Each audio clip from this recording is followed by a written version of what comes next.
लोकसभा चुनाव को लेकर महज कुछ ही समय बचा है। पहले चरण में होने वाले मतदान को लेकर यहां पर अब प्रत्याशी घोषित हो चुके हैं और सभी प्रत्याशी अपने अपने चुनाव मैदान में उतर चुके हैं। मैं इस वक्त मौजूद हूं पीलीभीत के गठबंधन प्रत्याशी भगवत शरण गंगवार जी के साथ। आखिर क्या कुछ लेकर चुनाव को लेकर जनता के बीच वो जा रहे हैं और समाजवादी पार्टी के साथ साथ सामने प्रतिद्वंदी रूप में भारतीय जनता पार्टी और बीएसपी का प्रत्याशी है, क्या कुछ जनता के बीच लेके जाने वाले हैं, उनसे बात करेंगे। भगवत जी, एबीपी न्यूज पे आपका स्वागत है। किस तरीके से चुनाव की तैयारी कर रहे हैं और क्या कुछ कहेंगे? ऐसा है, चुनाव लड़ाता है मतदाता और कार्यकर्ता। समाजवादी पार्टी में कार्यकर्ता बहुत हैं और मतदाता भी बहुत हैं। जहां आधे से ज्यादा मतदाता समाजवादी पार्टी के जो गठबंधन, इंडिया गठबंधन, उसके साथ में है, आधे से ज्यादा। और जब मतदाता ज्यादा हैं, कार्यकर्ता काम करने वाले बहुत हैं, तो चुनाव तो निश्चित रूप से जीतना है। और वैसे भी भारतीय जनता पार्टी के बारे में सब लोग जानते हैं कि ये कहती कुछ है और करती कुछ है, केवल जुमलेबाजी का काम करते हैं।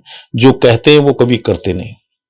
जैसा कि एक चर्चा निकल के आ रही थी कि पीलीभीत वरुण मेनका का गढ़ कहा जाता है, वरुण गांधी का टिकट इस बार काट दिया गया और ऐसे में आपका बयान एक आया कि वरुण गांधी आपको सपोर्ट करेंगे और वरुण गांधी के कार्यकर्ता आपको। कहीं वरुण गांधी के लोग और वरुण गांधी कहीं मंच पर दिखाई नहीं रहे, क्या कहेंगे उनके बारे में? नहीं, मैंने ये नहीं कहा था कि वरुण गांधी मेरा सपोर्ट कर रहे हैं, मैंने ये नहीं कहा। मुझसे पूछा गया था वरुण गांधी जी के बारे में क्या कह रहे हैं कि वरुण गांधी और जयंत पंडित जी एक होके कहना चाहिए, कैसे आप जीत लोगे, दोनों बहुत बड़े लोग हैं। तो मैंने कि वो यहां से अब नहीं लड़ रहे हैं और उनके कार्यकर्ता सब मेरे साथ हैं। और कई कार्यकर्ताओं ने ये कहा भी था कि वरुण जी का हमें निर्देश आया है कि भगवत शरण गंगवार को चुनाव लड़ाओ। और वैसे भी एक और चर्चा बहुत बिकट चली थी कि मुझसे बरेली में एक बार इंटरव्यू में पूछा गया था कि अगर वरुण जी लड़ते हैं तो आप क्या करेंगे। तो मैंने कि भाई, वरुण जी देश के बहुत बड़े नेता हैं, उनके परिवार से न कम से कम 40-45 साल तक इस देश में राज किया है, 3 प्रधानमंत्री रहे हैं और कई बार रहे हैं। तो उनके बारे में मेरा ही नहीं, मैं तो अपने अध्यक्ष जी की मानूंगा, आदरणीय अखिलेश जी की। अगर वो कहेंगे कि भाई अब उन्हें लड़ाना है वरुण जी को, तो मैं उनके लिए सीट खाली कर दूंगा। और वैसे तो मुझे लड़ना ही लड़ना है। जैसा कि देख रहे हैं सामने भारतीय जनता पार्टी पूरी तरीके से तमाम मंत्री एक के बाद एक मंत्री यहां पर आ रहे हैं और मुख्यमंत्री का दौरा भी लगने वाला है। ऐसे में समाजवादी पार्टी कहां पे स्टैंड मान रही है? ऐसा है, उनकी सरकार है और सरकार पूरा सरकारी तंत्र का इस्तेमाल करती है और ये सरकार तो कुछ ज्यादा ही इस्तेमाल कर रही है और जो कि नियमों के खिलाफ है। जैसे हम लोग जब नॉमिनेशन कराने गए, बोले नहीं इतने लोग जाएंगे, 5 लोग से ज्यादा नहीं जाएंगे, मैं वकील के। और जितिन प्रसाद जी जब आए बाबा, तो उनके साथ में 20 लोग के करीब गए थे अंदर। तो ये भी उनके साथ में गाड़ियां चल रही 25-25, 30-30, और हम कहीं लेके निकले तो गाड़ियों के लिए रोका जाता है। हालांकि हम निकल नहीं रहे हैं क्योंकि हम संविधान के मामले में बहुत ही सख्त मिजाज है कि जो नियम है, कानून है, हम उसी पर चलें। इसलिए हम नहीं निकलते ज्यादा गाड़ियों से, हम तो 2-3 गाड़ियां ही, क्योंकि हम वैसे भी हम पैसे के मामले में, आर्थिक रूप से या व्यवस्थाओं के रूप में हम बाबा की कैसे मुकाबला कर सकते हैं। तो कहीं ना कहीं मानते हैं कि चुनाव आयोग के होते रहते हुए भी कहीं ना कहीं दबाव का व्यवस्था चल रही, दबाव की नहीं, निश्चित रूप से प्रशासन उनके लिए ढील देता है, हमारे लिए सख्ती की जाती है। जैसे हमने कहा कल रात कि हमारी गाड़ी का इसका वो है, परमिशन हो चुकी है, लेकिन हमारा झंडा उतरवा दिया, छोटा झंडा लगा था फ्लैग राइड में, तो वो उतरवा दिया। तो हम एक मजिस्ट्रेट से नाराजगी व्यक्त की, तो बोले साहब ठीक है, लगा के ले जाओ। तो फिर लगा के गए। चुनाव आयोग से अवगत नहीं कराया आपने? नहीं, अब क्या छोटी छोटी बातों को चुनाव आयोग को अवगत कराओ। बाबा के मामले में एक बात और कहना चाहते हैं, हम जनता से भी कहना चाहते हैं, भगवत के बारे में पीलीभीत की जनता को मालूम है कि भगवत कैसे हैं। हमारा तो हाथ पकड़ेगा, बोले मंत्री जी पहले हमारी सुनो, क्या किसी ने वरुण गांधी जी का हाथ पकड़ा या पकड़ने की हिम्मत थी? क्या जितिन प्रसाद जी का हाथ पकड़ने की किसी में हिम्मत है और वो कहे नहीं? हमारे तो कई बार हाथ में हाथ डाला, बोले चलो इधर, और हम गए।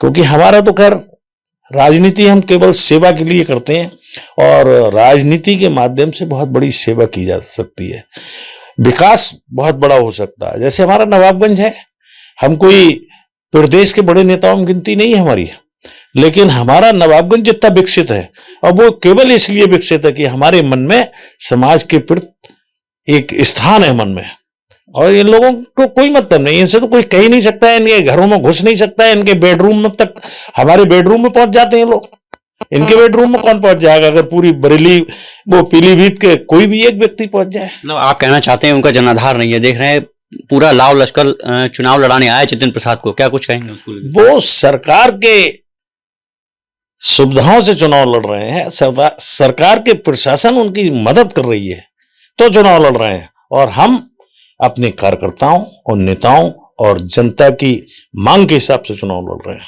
आपके पास भी गठबंधन के दो जिला अध्यक्ष हैं, कांग्रेस और सपा, और उसके बाद इतना बड़ा संगठन, तो ऐसे में जनता के बीच कैसे जा रहे हैं? जनता में जनाधार कुछ इस तरीके का क्या कुछ रह रहा? मैंने बताया, भारतीय जनता पार्टी से नौजवान नाराज है, किसान नाराज है, व्यापारी नाराज है, और एक वर्ग तो जिसे मुसलमान कहते हैं वो तो इतना नाराज है और उतना प्रताड़ित करते हैं बदनाम करने के लिए, है कुछ नहीं। जैसे जेल में हत्याएं होने लगी, स्लो पॉइजन दे के मार दिया गया।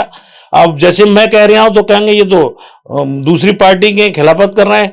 पेपर में निकला, न्यूज पड़ी थी कि अंसारी, क्या नाम है अंसारी का, मुख्तार अंसारी ने हाई कोर्ट में एक एप्लीकेशन दी कुछ दिन पहले कि मुझे स्लो पॉइजन दिया जा रहा है और ये सरकार मेरी हत्या करानी चाहती है। अतीक और उसके भाई को मार दिया गया, कस्टडी में मारा गया, और इतनी गोलियां मारी गई जिसका कोई ठिकाना नहीं। हेलीकॉप्टर से जब ये उतरे तो मेरा बेटा देख रहा था, तो बोले पापा आज अतीक मारा जाएगा। तो ना कोई नियम कानून है ही नहीं, मकान किसी का भी ढा सकते हैं बुलडोजर बाबा के नाम से, तो क्या है कहना चाहिए। तो सब नाराज हैं इनसे। भाजपा तो कह रही है कि शासनकाल हमारा बहुत अच्छा है, कानून का राज है। ये इस चुनाव के बाद में मालूम पड़ जाएगा। बेईमान नंबरी, झूठे नंबरी, जुमलेबाज नंबरी महिलाओं का आप कहना चाहिए जो वो नेशनल कहना चाहिए जो क्राइम की रिपोर्ट है, उसमें उत्तर प्रदेश में महिलाओं के प्रति सबसे ज्यादा है। अभी महिला दिवस था कुछ दिन पहले, और उस दिन हत्या हुई एक महिला की बलात्कार के बाद में। तो कुछ नहीं है, ना कानून का राज है, ना विकास का राज है, और ना कहना चाहिए इनकी कोई सोच है। भाई इनकी एक सोच है कि सरकार कैसे बनी रहे, चाहे बेईमानी करनी पड़े। आप देखें इलेक्ट्रिक बॉन्ड के माध्यम से 50,000 करोड़ रुपए ले लिया, ये बेईमानी नहीं है, स्कैंडल है, ये बहुत बड़ा स्कैंडल है। तो इसकी जब इनकी सरकार जाएगी और इन पे मुकदमे लिखे जाएंगे। हम विपक्ष तो झेल गया, कांग्रेस झेल गई, राहुल गांधी झेल गए, मुलायम सिंह यादव या सारी पार्टियां, आपके मुख्यमंत्री को जेल में डाल दिया, उसके झारखंड नहीं छत्तीसगढ़ के मुख्यमंत्री को जेल में डाल दिया गया। तो ये क्या, ये कोई संवैधानिक वो नहीं है। और ये भी कहते हैं, और बात भी सही लगती है, कि इस इलेक्शन में अगर जनता और लोग नहीं चेते तो निश्चित रूप से लोकतंत्र खत्म हो जाएगा, और फिर चुनाव में अगले आने वाले समय में वोट डालने को किसी को नहीं मिलेगा। अच्छा, जैसा कि पीलीभीत लोकसभा है, कुछ 15 दिन ही बचे हैं चुनाव को लेकर, तो ऐसे में क्या लगता है कि आप किससे मुकाबला मानते हैं? सामने बसपा का प्रत्याशी हैं और सामने आपके बीजेपी के जितेंद्र प्रसाद हैं, क्या कुछ मानते हैं? नहीं, जहां बसपा की बात आप कर रहे हैं, तो बसपा राजनीतिक पार्टी नहीं बल्कि भारतीय जनता पार्टी की डमी पार्टी हो गई। भारतीय जनता पार्टी ने कह दिया कि यहाँ इस मुसलमान को वो टिकट दे दो, तो वो मुसलमान को मिल गया। दूसरी जगह इसे टिकट दे दो, यानी उनका कैंडिडेट जीतना चाहिए, इसके अलावा और कुछ नहीं। बसपा प्रत्याशी का कहना है कि बाहरी प्रत्याशी नहीं चाहिए, इस बार जनता जो है उन्हें चुनेगी। अरे बाहरी, जैसे मेरे बारे में, मैं भी हूँ दूसरे जिले का, जितेंद्र प्रसाद भी दूसरे जिले का, वो तो है ही है, मैं भी हूं दूसरे जिले का। लेकिन मैं कहना चाहूंगा, आप कल कम से कम 100 लोगों का इंटरव्यू लीजिएगा और पूछना कि भगवत शरण जब मंत्री थे 2 बार 3 बार, तो कभी गए हो? और जो गया हो, मैं चुनौतीपूर्वक कहूंगा कि पीलीभीत का कोई भी साथी किसी भी काम से गया, मैंने उसको मान सम्मान भी दिया और उसका काम किया, तो मैं कैसे हो गया? उनने किया हो पीलीभीत के लोगों, उनके यहां तो कोई पहुंचेगा ही नहीं। कल भी नहीं पहुंचेगा ना पीछे पहुंचा, वो तो राजा लोग हैं।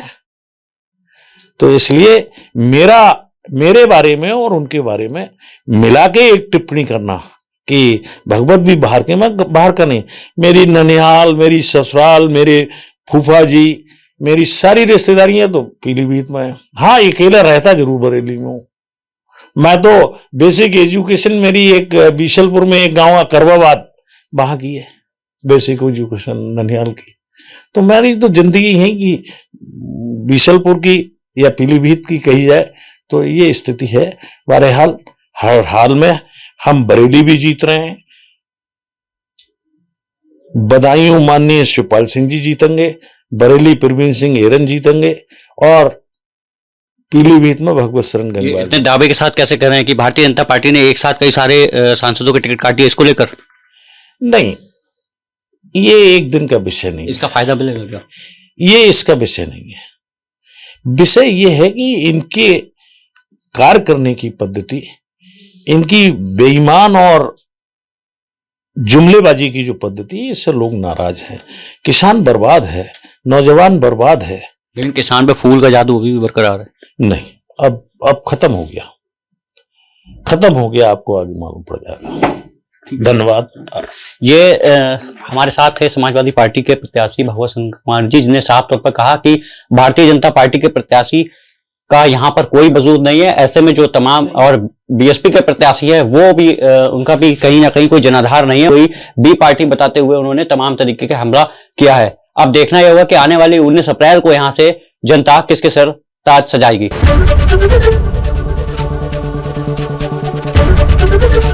एबीपी गंगा, खबर आपकी, जुबान आपकी।